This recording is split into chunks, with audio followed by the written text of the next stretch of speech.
It was just another typical weekday morning.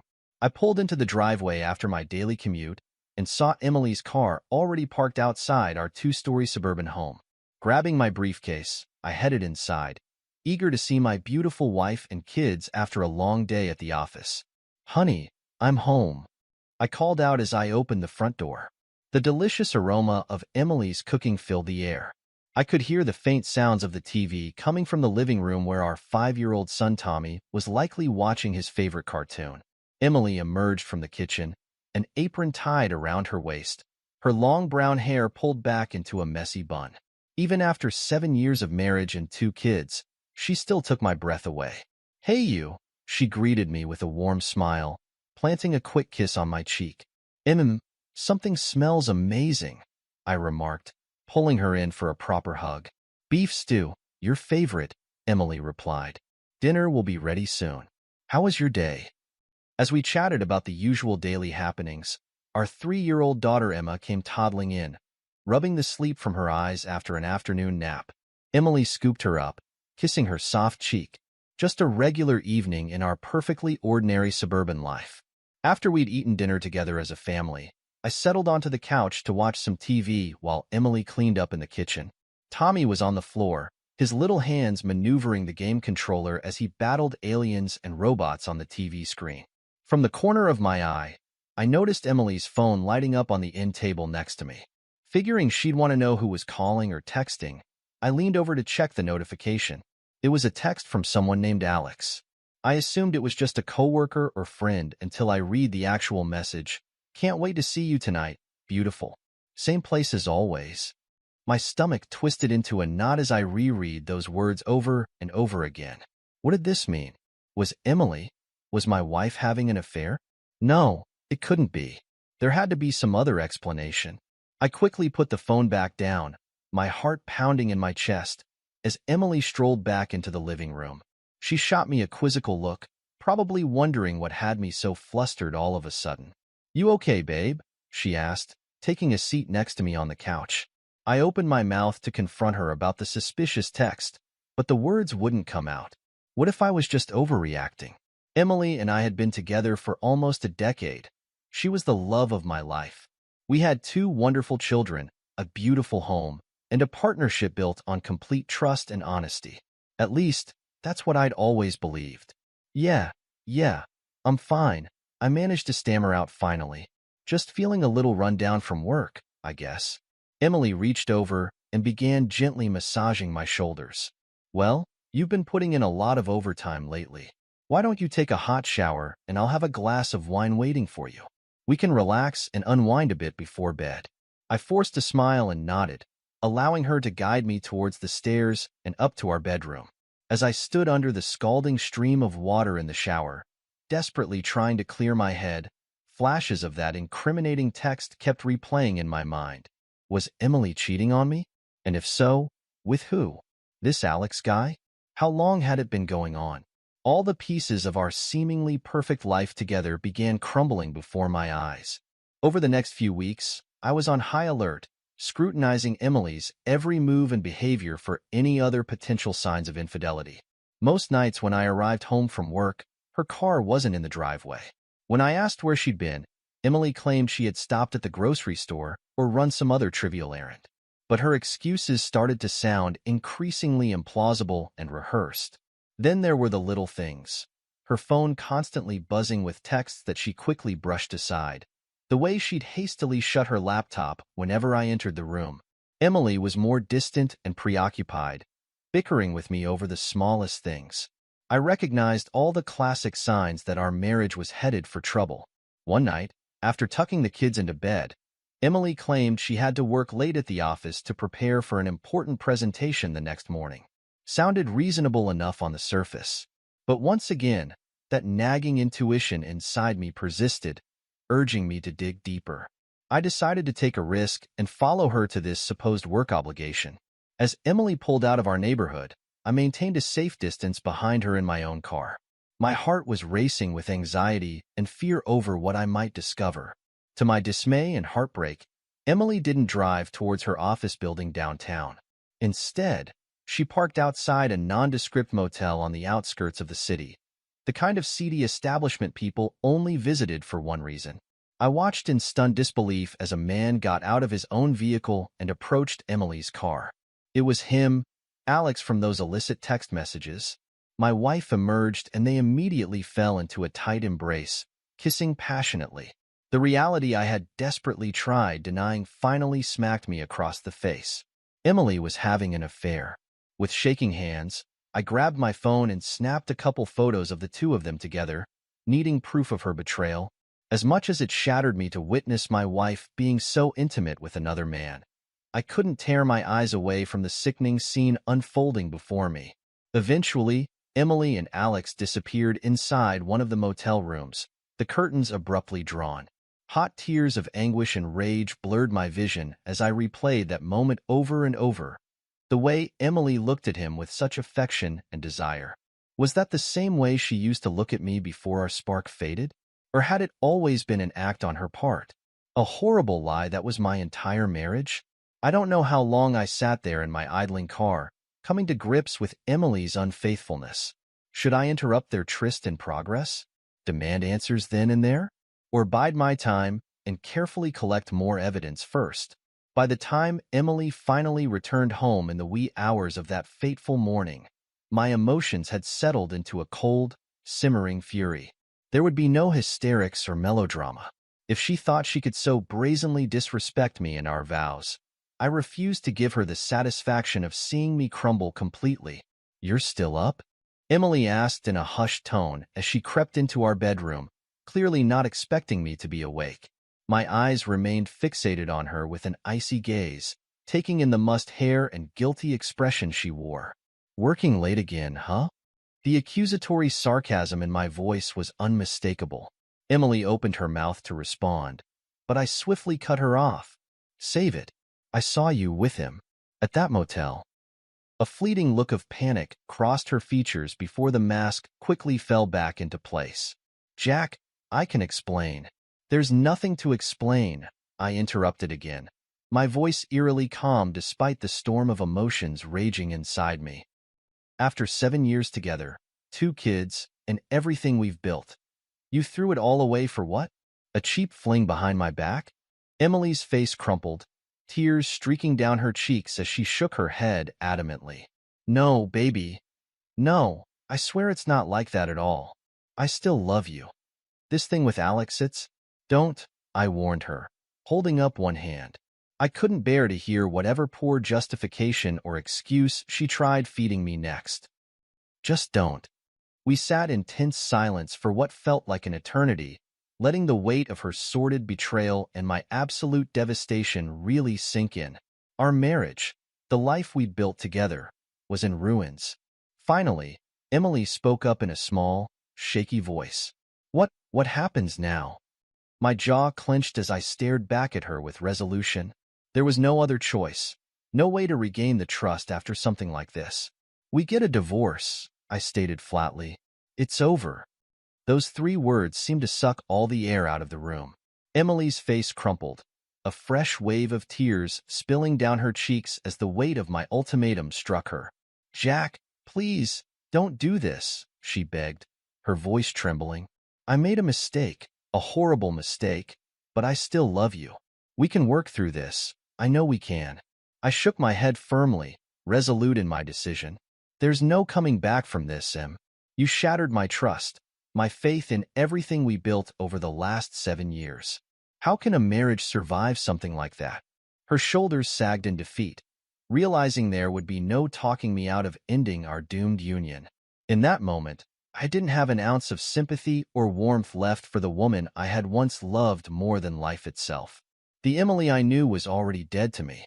The divorce process was every bit as draining, messy, and emotionally taxing as I had feared.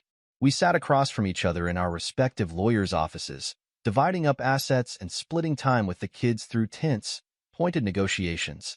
Every conversation, every tiny dispute over even the most minuscule details, felt like another jagged shard of glass piercing my heart. "I want to keep the house," Emily stated firmly during one particularly acrimonious meeting. "The kids are settled in that neighborhood. It's close to their schools." "Like hell you are," I shot back through gritted teeth. After what you did, you don't get to dictate the terms. That house, that life, it was all my doing as much as yours. The bickering only escalated from there as we squabbled over material possessions that had once represented our life together. Who got to keep the patio furniture set from our wedding registry? Which bank accounts were getting split down the middle? It was all so trivial and meaningless in the grand scheme of things. But that's the ugly truth about divorce, isn't it? Among the emotional wreckage and death of a marriage lies the harsh legal realities of dividing your whole world into pieces. As much as I dreaded discussing the particulars about time with our children, that was the one area where Emily and I maintained some semblance of cooperation and empathy. For their sake, we agreed on joint legal custody, with one of us serving as the primary residential parent. It tore me apart to have to explain to Tommy and Emma, in as age-appropriate terms as possible, that Mommy and Daddy were going to be living in separate homes from that point onward. My sweet little boy just stared at me with those big, mournful eyes as I dropped that bombshell revelation about the fracturing of our once idyllic family unit. But why, Daddy? Little Emma asked, her lower lip trembling. Don't you and Mommy love each other anymore? How could I possibly articulate to a 3-year-old the devastating circumstances that led to our separation? Betrayal, lies, shattered trust? Instead, I just pulled her tiny frame into my embrace and hugged her tightly. Sometimes grown-ups make mistakes that they can't take back, no matter how much they might want to, I confided, swallowing the lump in my throat. And Daddy loves you both more than anything in this whole world. As Emma and Tommy clung to me, their tears soaking through my shirt, I shot a pointed glare at Emily. The guilt and shame were etched plainly across her features as she observed the living casualties of her selfish actions. In the ensuing months, I threw myself into work as a means of staying distracted from the constant ache in my chest.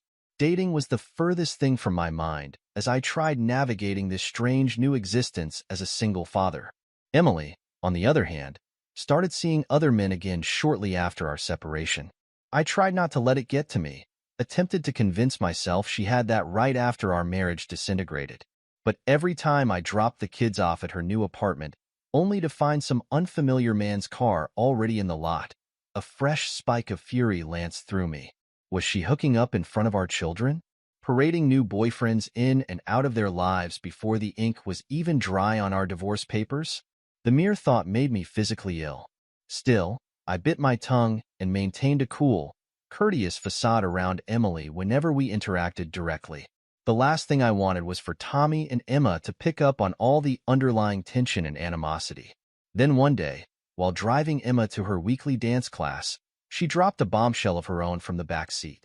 Hey, Daddy, I've got a question for you. What is it, sweetheart? I replied over my shoulder, keeping my eyes focused on the road. Well, Mommy told me and Tommy that she's going to get married again real soon. To her friend Ryan, the little girl announced innocently. Is that true? Are you going to be my stepdad now too? You could have knocked me over with a feather right then and there. Married? Emily was getting remarried? Already? To some loser named Ryan? Lips pressed into a grim line. I struggled to compose myself and continue sounding upbeat for Emma's sake. Oh, wow. That's big news, huh? I didn't know about that yet, baby. But you'll always be my little girl no matter what, okay? Emily didn't even have the common courtesy to tell me herself that she was getting hitched again. No, that conversation would have to wait. When I arrived at her place to drop the kids off for her scheduled week with them, I couldn't contain myself any longer. I told kids to go inside and confronted Emily. A wedding? You've already got another one in the pipeline so soon after our divorce? Emily opened her mouth, struggling to find the words, but I wasn't about to let her get a single one in edgewise. Who is this insane person that you've managed to con into being husband number 2? Does he know what a lying, cheating snake you really are? Or did you conveniently leave out that whole sordid piece of our history? Jack, please, listen to me, Emily pleaded, wringing her hands anxiously. Jabbing an accusatory finger in her direction, I kept raging. You don't get to play the innocent, wounded party here after what you did to our family, Emily. To me, Your newest sucker deserves to know exactly what kind of selfish, dishonest person he's promising to spend the rest of his life with. The hurt flashed across Emily's features, fresh tears welling up in her eyes. She clutched at the doorframe, struggling to stay upright against my barrage of verbal assaults. In that moment, I hated her more than I'd ever loathed another human being in my entire life. And most of all, I hated myself for still clearly not being fully over the betrayal, despite being the one who wanted this divorce. By the time I stormed out of Emily's apartment, I was shaking with rage. Instead of going home, I ended up at a downtown bar, drinking whiskey to numb my anger. How could Emily have the audacity to remarry so quickly after demolishing our sacred vows? To introduce some random stranger into our children's lives before the rubble of our failed marriage had even settled? Emily had never valued me or our family the way I naively believed. Even now, amid the fallout, she remains the same selfish creature, putting her own desires above everyone else's needs. This Ryan character needed to know the truth about the woman he was preparing to tie the knot with, the lying, cheating, morally bankrupt snake he was shackling himself to. Over the next few weeks, I became obsessed with gathering proof of Emily's betrayal. During a visit to the motel where I saw Alex and Emily, I bribed the receptionist to get a copy of Emily and Alex's booking receipt. But I got more. The receptionist gave information that the couple still visit the motel very often. Emily was still having an affair with Alex, even while engaged to Ryan. That means Emily was only marrying Ryan for financial security. She was using him, just like she had used and betrayed me. I couldn't let her do that to another man. This time, she would be held accountable. She would feel the same humiliation and crushing shame I had endured at her cheating hands, times 1,000. On Emily's wedding day, the church ceremony was slated to begin at 5 p.m., but I arrived almost an hour early just to linger in the parking lot and observe the arriving guests. I wanted to savor every second of the impending detonation I was about to set off. Peering out from the tinted windows of my parked sedan, I watched as Emily's friends and family trickled inside the quaint chapel, all dressed in their finest evening wear. They all believed they were there solely to celebrate her sacred new union. As the start time for the ceremony grew nearer, my heart started pounding harder against my ribcage. I couldn't sit idly in the car any longer. It was showtime. I strode towards the church's entrance with a confident gait, joining the final trickle of guests, being ushered into the sanctuary by a flustered-looking usher. No one gave me a second glance as I blended into the back row of occupied pews. Just as the traditional bridal march swelled from the pipe organ, I stood abruptly from my pew. Ignoring the confused stares and hissed protests from the other guests around me, I began marching down the aisle with my pockets stuffed with the incriminating evidence against her, including photos I clicked the day I caught Emily and Alex at the motel, her text exchanges, and motel receipts. Emily appeared in the entryway, framed by the glowing rays of the late afternoon sunshine, while slowly heading toward the altar.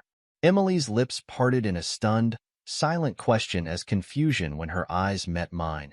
Murmurs rippled through the hushed audience as every head swiveled towards the spectacle unfolding at the altar. Emily's new husband-to-be, Ryan, turned to gape at me with bewilderment etched across his chiseled features. I could only imagine the scenario playing out through his mind as I approached, mistaking me for an enraged ex-lover or jealous friend. The poor, clueless bastard didn't yet realize the hell I was about to unleash on his pending nuptials. "What are you doing here? What is going on here?" Ryan asked from the altar when he saw me approaching. With a single pointed finger, I waved my phone directly in Ryan's face. The first of many damning photos of Emily and her former lover, Alex, filled the device's screen. "Jack, what is this?" he stammered, struggling to process the brutal reality crashing down around him. Keeping the condemning photo thrust towards his face, I slowly brushed past the stunned groom to address the rest of the captive audience witnessing this unholy desecration of Emily's new wedding ceremony. "This is proof of the lying, deceitful, cheating snake you were just seconds away from vowing your life to, Ryan. The woman you think you know is anything but faithful or deserving. Emily has been lying to you, just like she lied to me. She's still sleeping with her ex, Alex. This whole wedding is a sham." Emily finally recovered her voice. Jack, please, I'm begging you. Not like this. I silenced her with a frigid look. Like you had any right to beg for mercy from me after what you did. I shouted back at her. Not after you destroyed our family. After you spat on the vows and promises you made to me in front of God and everyone else. Ryan's jaw dropped as he watched the video, while Emily turned pale. Is this true? Did you? Were you sleeping with this other man while you and I were together? While we were planning our wedding, Ryan managed to ask while still in shock. Emily opened and closed her mouth, trapped by her own web of lies. You're marrying me for money while still screwing your old boyfriend? Ryan shouted at her. I kept playing the videos, letting the truth rip Emily's world apart. The guests gasped and whipped out their own phones to record the shocking scene. You need help, Emily. This is sick. One of her bridesmaids cried out. Exposed as a cheater and a liar in front of everyone, Emily finally broke down in tears. Ryan ripped off his boutonniere and stormed out, calling off the wedding. I had unleashed Emily's dirty secrets for all to see. As the guests dispersed in shock and judgment, I felt satisfied, knowing she could never hurt anyone like she hurt me. Emily got what she deserved, her true colors exposed, with no more lies to hide behind. This is where our story comes to an end. Share your thoughts in the comments section. Thanks for your precious time. If you enjoyed this story, then please make sure you subscribe to this channel. That would help me a lot. Click on the video you see on the screen, and I will see you there.